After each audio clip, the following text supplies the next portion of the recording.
जय माता दी। मैं आपका सोनू सर। तो हम लोग देख रहे हैं बिहार एसएससी 29/1/2017 का आया हुआ क्वेश्चन। तो जो लोग वीडियो देख रहे हैं और वो किसी और कंपटीशन की तैयारी करते हैं, चाहे एसएससी चाहे रेलवे कोई भी अदर एग्जाम का, तो वो लोग ये ना सोचेंगे कि ये बिहार एसएससी का वीडियो बना रहे हैं सर तो हम लोग का ये क्वेश्चन नहीं आएगा। ऐसा नहीं है, ये क्वेश्चन आया जरूर है बिहार एसएससी में। ये सारे एग्जाम में इस तरह के क्वेश्चन पूछे जाते हैं।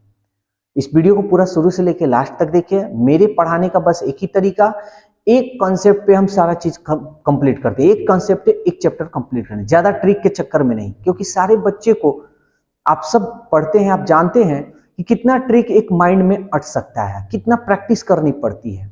तो कॉन्सेप्ट देते हैं जो आप कभी भूल ना सके, ठीक है। अगर कोई आपको क्वेश्चन कंपटीशन लेवल का मैथ रीजनिंग का कोई क्वेश्चन पूछना है तो स्क्रीन पे जो नंबर दिया हुआ है उस नंबर पर व्हाट्सअप कीजिएगा, तो इस चैनल पर उसका वीडियो बनाकर हम छोड़ेंगे, ठीक है। तो वीडियो शुरू से लेकर लास्ट तक देखिए। वीडियो अगर अच्छा लगे तो अपने दोस्तों में शेयर जरूर कीजिएगा। और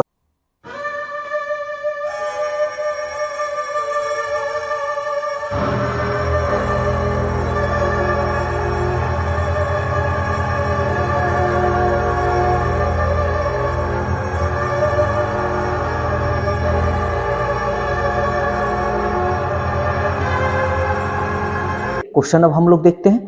देखिए बहुत बढ़िया क्वेश्चन है। क्वेश्चन नंबर 125 क्या कह रहा है? कौओं की एक पंक्ति में ए बाएं से 10वां है।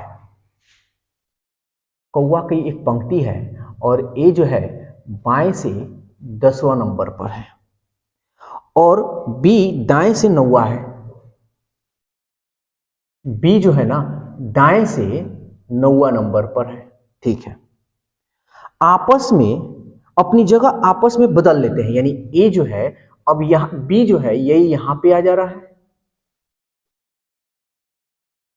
और ए जो है यहां पे आ जा रहा है।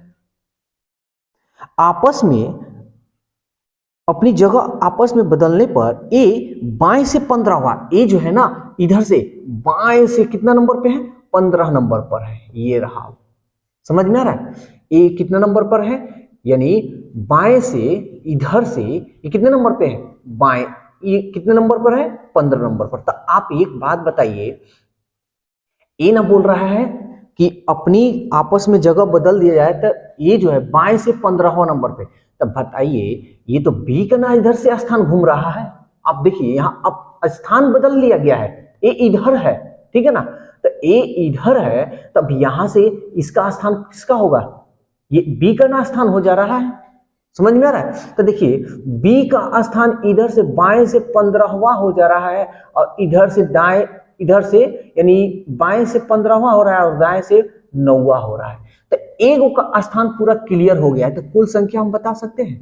कुल संख्या हमसे पूछा तो बाएं दाएं को जोड़ेंगे, 15 + 9 और -1, 15 और 9 24 में से 1 गया 23।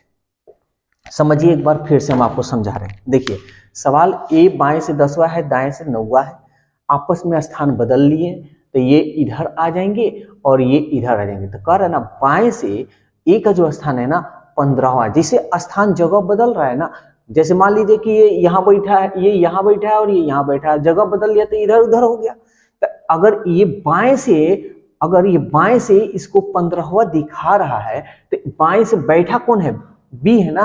तो बी से हमारा बी का बायां स्थान 15वां नंबर पर आ जाएगा, ठीक है। और बी का दाएं से 9 नंबर पर। तो कुल संख्या अगर बतानी है तो बाएं दाएं पता होता है तो आसानी से हम लोग निकाल सकते हैं। तो ये आपका रहा 23।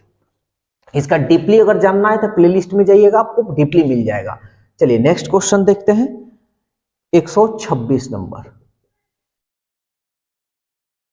कह रहा है कि लड़कों की एक पंक्ति में लड़के का दर्जा किसी भी तरफ से 19वां है। देखिए किसी भी तरफ से, अगर बाएं से भी लीजिएगा तो 19वें है और दाएं से भी लीजिएगा तो ये 19वें नंबर पर है, एक लड़का।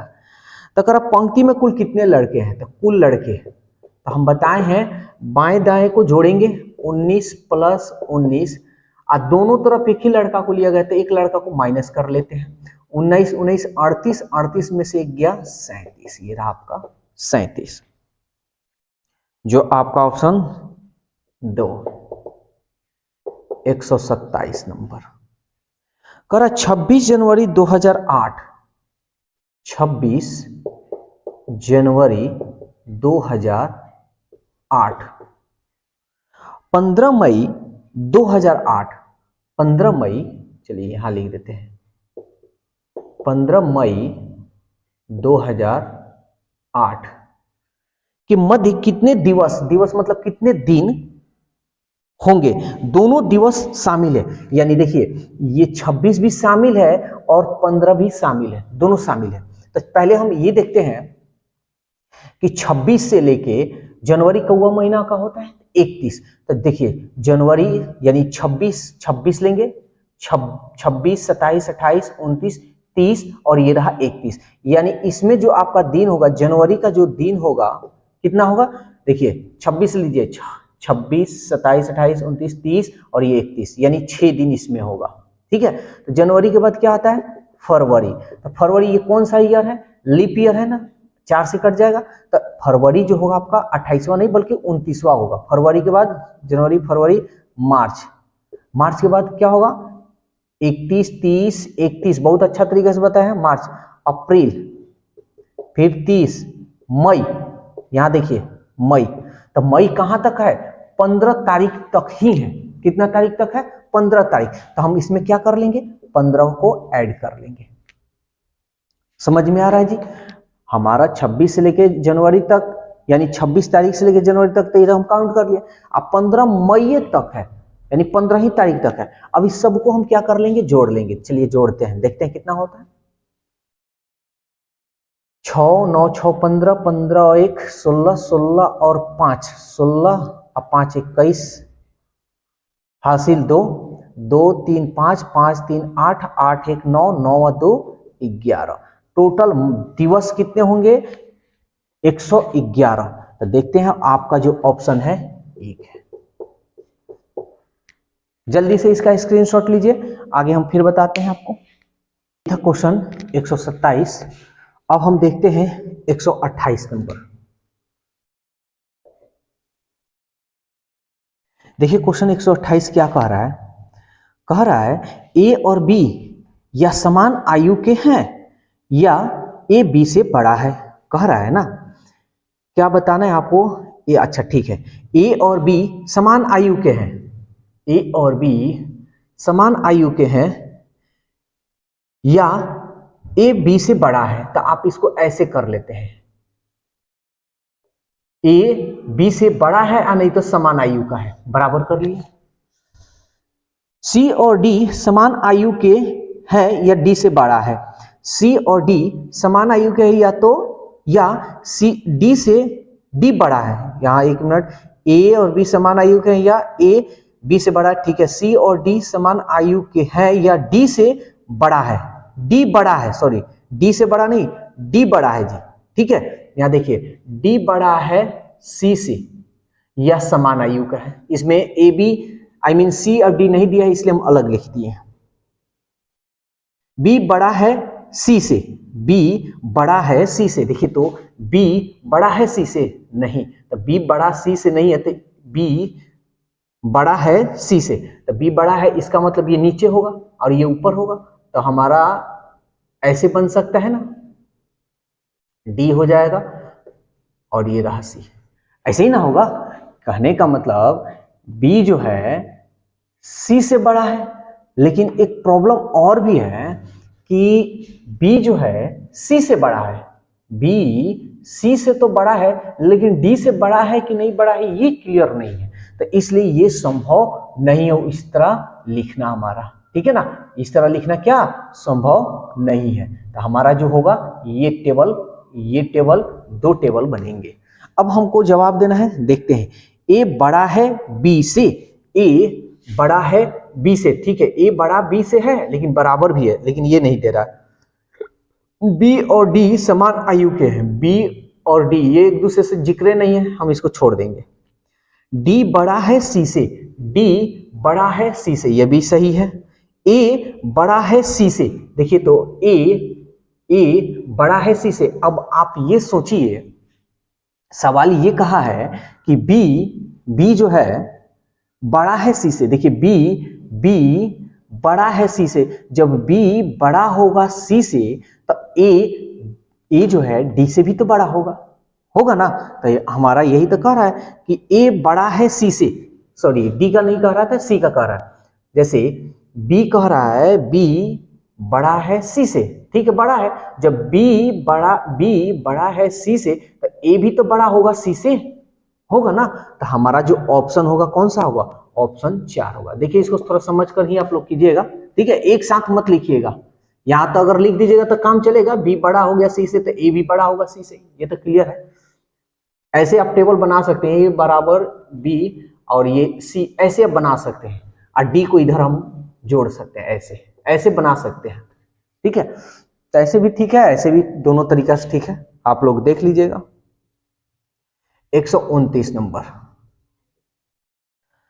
कह रहा है दो मानक घनों में सामने वाले फलकों पर 4 और 3 लिखा है, सामने वाले फलकों पर 4 और 3 लिखा है, इनके विपरीत फलकों पर लिखे अंकों के योग क्या होंगे। देखिए 4 और 3 लिखा हुआ है, कह रहा है ना कि दो मानक फलक, तो मानक फलक आप जानते हैं जिस पासे के अंकों का योग 7 ना आए तो मानक फलक होगा। तो उसका हम जानते हैं विपरीत, एक का विपरीत हो जाता है आपका 6, 2 का विपरीत हो जाता है 5 और 3 का विपरीत हो जाता है 4।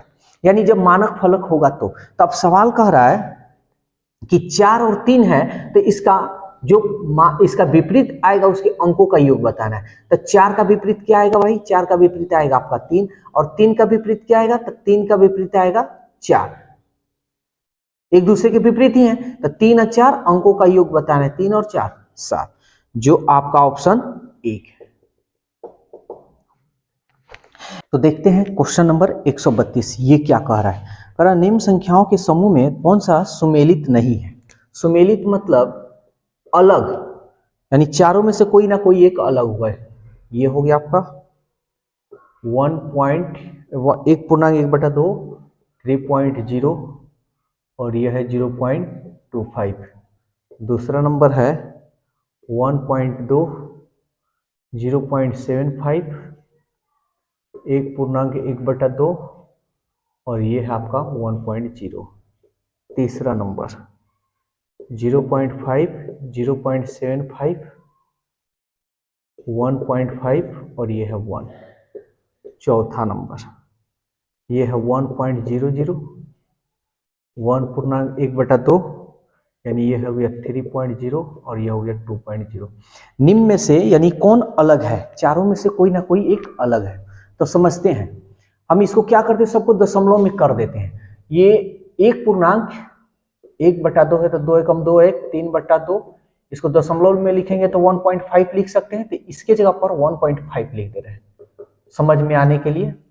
ये आधा है तो आधा का मतलब 0.5 लिख सकते हैं। ये भी अभी इसको तोड़े हैं ना, तो इसको हम यहाँ 1.5 लिख देते हैं समझने के लिए। आप लोग अपना बना लीजिएगा, इसको भी हम 1.5 लिख देते हैं। अब हम इसको समझते हैं। यहां हम देख रहे हैं 5 का यानी 50 है, 15 हो जा रहा है, ठीक है, 3 हो जा रहा है, 25 हो जा रहा है। मतलब यहां देखिए बढ़ रहा है घट रहा है। यहां देखिए 50 बढ़ रहा है फिर यहां घट रहा है, बढ़ रहा है, ठीक है, बढ़ रहा है फिर घट रहा है, बढ़ रहा है और घट रहा है। यानी हम एक चीज देख रहे हैं कि शुरू में सब बढ़ रहा है और लास्ट में घट जा रहा है। तो लास्ट वाला का कंपेयर हम थोड़ा देखते हैं। यहाँ पे 25 है तो 50 का आधा कर दिया है तो 25 आ गया है, ठीक है। 5 का आधा नहीं, इसको दोगुना अगर कर दिया जाए तो 2 5 10 यानी 10 हो जाएगा, एक अंक पहले, यानी ये यहां आ रहा है। इसको भी दोगुना कर दे तो 2 5 10 दशमलव एक अंक पहले, दशमलव के बाद 0 का वैल्यू नहीं भी रहेगा तब भी चलेगा, ये भी हमारा आ रहा है। इसको अगर दोगुना कर दिया जाए तो 2 एकम 2 2 और दशमलव के बाद कितना भी 0 दे कोई फर्क नहीं है, यानी ये भी है। इसका मतलब ये तीनों चीज समान है, ये अलग है। लेकिन ऐसे हम कह नहीं सकते हैं, बीच में भी हम थोड़ा चेक कर लेंगे। क्या है, 75 है और 1.5 है, तो 75 75 2 7 14 यानी 75 दूनी 1.5 हो गया, 75 दूनी 1.5 हो गया, 15 दूनी 30 हो गया, यानी इसका 2 गुना कर दिया है। समझ में आ रहा है? इसका दुगुना क्या है, तो ये मिल रहा है। तो सवाल कर रहा है कि सबसे सुमेलित कौन है निम्न में से, तो आपका जो आंसर होगा 1 होगा। देखिए इस टाइप का क्वेश्चन कभी भारी भी होता है, कभी आसान भी होता है, तो घबराइएगा मत, हर तरह से क्वेश्चन को आपको हम बतलाएंगे। में हमको बतलाना है कि सुमेलित कौन है, तो देखिए अलग कौन है, तो यहां हम चेक कर रहे हैं कि CZH के बहुत ज्यादा का डिफरेंस है, MLAG, ठीक है, XUBUSENO, हम देख रहे हैं इसमें सारा कांस्टेंट है, इसमें सब कांस्टेंट है, कोई वॉवेल नहीं है, इसमें एगो वॉवेल है, इसमें दो गो वॉवेल है, इसमें दो गो वॉवेल है, तो हम कह सकते हैं कि ये एक जैसा है और ये अलग है, तो आपका ऑप्शन 1 होगा। कभी कभी क्या होता है सीरीज में भी दे देता है, ऐसा नहीं, कभी कभी ये क्या कहते हैं, कभी सीरीज में भी दे देता है, कभी ऐसे भी दे देता है, लेकिन ये कभी कभी इस तरह बनाना गलत भी हो जाता है, तो इसलिए आप लोग इसको थोड़ा गौर से देखिएगा। नेक्स्ट क्वेश्चन कह रहा है B और F HL से संबंध है, उसी तरह EI का किससे संबंध है, तो पहले हम देखते हैं B और F HL कैसे आया है। तो B से B C D E F यानी 4 बढ़ रहा है, हम कह सकते हैं 4 बढ़ रहा है, E F G H I ये भी 4 बढ़ रहा है, ठीक है। अब ये HL कैसे लिखा है, तो HIJKL ये भी 4 बढ़ गया, ये भी 4 बढ़ा और ये भी 4 बढ़ा, तो ये भी हमारा 4 बढ़ेगा, लेकिन H कैसे आया है, तो FGH 2 को बढ़ा है, तो IJK हम K लिख सकते हैं, K के बाद 4 को बढ़ाएंगे, KLMNO KO, देखिए तो आंसर KO है आपका, यानी आपका ऑप्शन